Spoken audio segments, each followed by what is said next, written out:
హీరోగా తమ సేవలను ప్రేక్షకులు చాలు అనుకుంటున్నారు, రూటు మార్చేద్దాం, ప్రేక్షకులకు కావాల్సింది ఇచ్చేద్దాం అని మొట్టమొదటి ఆలోచించి స్టెప్ తీసుకున్న వాళ్ళలో తెలుగులో ముందుగా చెప్పుకోవాల్సి అంటే జగపతి బాబు గారు గుర్తొస్తారు. హీరోగా నటించి ఆపై పరిస్థితుల ప్రభావం వల్ల నెగిటివ్ షేడ్స్ ఉన్న పాత్రల్లో నటుడిగా రూపాంతరం చెందారు.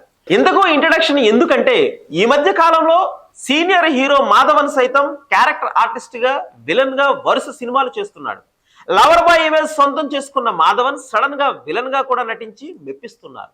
ఇటీవల ఓటీటీలో క్రికెట్ బెట్టింగ్ నేపథ్యంలో విడుదలైన టెస్ట్ సినిమాలో నయనతార భర్తగా మంచివాడిగా నటిస్తూ అవసరం కోసం విలనిజం కనబరిచే పాత్రలో నటించి అందరిని మెప్పించారు. దాంతో ఇప్పుడు మాధవన్ ఇమేజ్ మొత్తం పూర్తిగా మారిపోయింది. మాధవన్ అనగానే ఇప్పటికీ సఖీ లాంటి ప్రేమ కథా చిత్రాలు గుర్తొస్తాయి.